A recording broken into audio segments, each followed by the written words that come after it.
let's jump right into this. How exactly did a controversial Hollywood gangster film end up creating a massive British pop hit? And while we're on the subject, how did a single rock band accidentally invent MTV? Welcome to This Explainer. Today, we're diving deep into the massive, permanent crossover between music and visual media that absolutely ignited in the 1960s. You know, we usually think of movies and music as totally separate industries that maybe shake hands every once in a while, but during this one incredible decade, they just collided and completely rewrote each other's rules forever. Here's our roadmap for today. First, when music met cinema. 2, a hit inspired by film. 3, the Beatles conquer the screen. 4, inventing the music video. 5, solo screens and lost streams. And finally, an everlasting visual legacy. Section 1. When Music Met Cinema. The two-way street of 1960s media. Now, the crucial thing to understand here is that this wasn't just about musicians passively writing background music for a movie scene. No, this was a total cultural convergence. Hollywood films were actively dictating the lyrical and sonic landscape of pop music, while at the exact same time, rock stars were stepping right in front of the camera and reshaping cinematic storytelling. The visual and the audio were literally feeding off each other, creating this wild feedback loop of pop culture innovation. Let's look at a specific example in Section 2. A hit inspired by film. Georgie Fame's gangster track. Picture this. It's 1967. British rhythm and blues musician Georgie Fame goes to see the controversial, game-changing gangster film Bonnie and Clyde. He walks out so inspired that he immediately records the Ballad of Bonnie and Clyde. But he didn't just sing about the movie's plot. He actually made the song sound like the movie. He arranged it in this cool 1920s style and integrated actual cinematic sound effects right into the groove. I mean, you literally hear gun battles, car chases, and police sirens on the track. He even lifted the piano intro straight from Fats Domino's 1956 hit Blue Monday just to give it that authentic retro flair. What's absolutely brilliant about this track, though, is how it perfectly illustrates the power of pop mythology over actual history. The song's writers confidently claimed in the very first verse that the famous outlaw duo met in Savannah, Georgia. The historical reality? Both Bonnie and Clyde were from East Texas, and there's absolutely zero evidence they ever traveled anywhere near that far east. But hey, the cinematic legend sounded a lot better on the radio than the literal truth. And guess what? Listeners didn't care at all about the bad geography. That cinematic sound resonated so deeply that it shot the song to the absolute top of the charts. It hit #1 in both the UK and Canada, and comfortably broke the top 10 in the US. A movie had directly birthed a global music phenomenon. Moving on to Section 3. The Beatles conquer the screen, breaking the cinematic mold. If you want to talk about unmatched productivity, just look at this timeline. Across a mere 6 years, the Fab Four released 5 major motion pictures. Think about that pacing. They kicked things off in 1964 with the black and white mockumentary A Hard Day's Night, shifted into color and James Bond-style parody with Help in 65, went completely surreal with the television film Magical Mystery Tour in 67, leaped into groundbreaking animation with Yellow Submarine in 68, and wrapped it all up with the raw documentary Let It Be in 1970. They weren't just dabbling in film genres, they were rapidly evolving right through them. But look, it wasn't always a smooth ride, which you can see in the stark contrast in critical reception.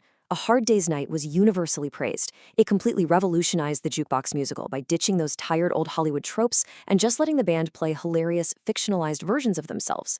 Cut to just 3 years later, though, and Magical Mystery Tour, which was Paul McCartney's brainchild of a psychedelic bus ride, became the band's first real critical failure. It was broadcast unscripted, it was highly experimental, and it proved that even the biggest band on the planet wasn't immune to a brutal cinematic flop. Section 4. Inventing the music video. Escaping the TV studio. Have you ever stopped to wonder where music videos actually came from? Well, back in the 60s, if you had a hit song, the expectation was that you physically traveled from TV station to TV station around the world to mime your track on variety shows. By late 1965, the Beatles were just entirely burnt out by this. So, out of pure convenience, they started filming what the industry called promotional clips to just mail out to broadcasters instead. By doing this just to save themselves a trip, they accidentally created the direct precursor to the modern MTV music video. And just like their feature films, the evolution of these promo clips happened at lightning speed. They started out just straightforwardly miming in suits on a soundstage for Day Tripper. Fast forward a mere 2 years to Strawberry Fields Forever, And they're using reverse film effects, stop-motion animation, and total psychedelic abstraction. They flat out refused to even lip-sync the words. By 1969 with Something, the band had grown so fractured that the video was literally just solo footage of each member hanging out with their respective wives, filmed completely separate and then spliced together. The medium had evolved from a simple convenience tool into this really poignant reflection of the band's impending breakup. Which brings us to Section 5, Solo Screens and Lost Streams, Beyond the Band. Once the band split, each member chased their own Hollywood ambitions. Ringo Starr became a genuinely prolific actor in movies like Caveman. John Lennon took a detour to co-star in a World War II satire called How I Won the War. George Harrison turned into a massive independent film financier. And Paul McCartney eventually wrote and starred in his own 1984 film Give My Regards to Broad Street. But honestly, the projects that never got made are even wilder. We tragically missed out on a famously shelved script by playwright Joe Orton and, get this, a pitched version of The Lord of the Rings starring the Beatles that was quickly rejected by J.R.R. Tolkien himself. We really have to highlight Ringo here too. He was always the affable, self-deprecating drummer, but he actually became a true connoisseur of film.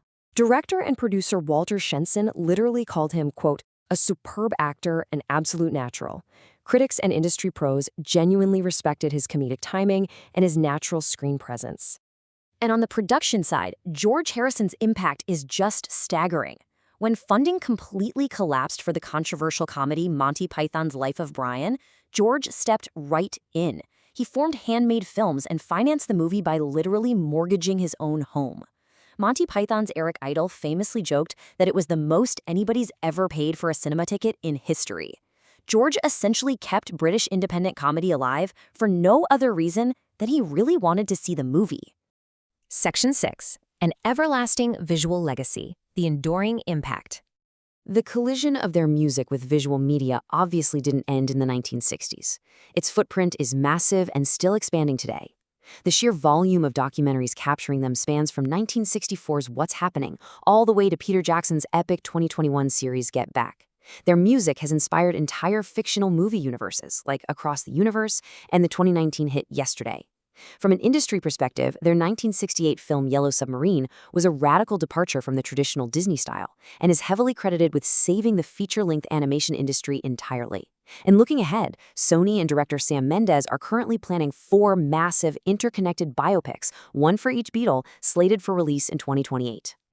So as we wrap up this explainer and watch modern platforms blur the lines between music, video, and culture even further, we really have to ask ourselves, if a single 1960s gangster movie could spark a global pop hit, and one band dodging a few TV appearances could accidentally invent the music video, what everyday media are we consuming right now that will accidentally become the next revolutionary two-way street of tomorrow?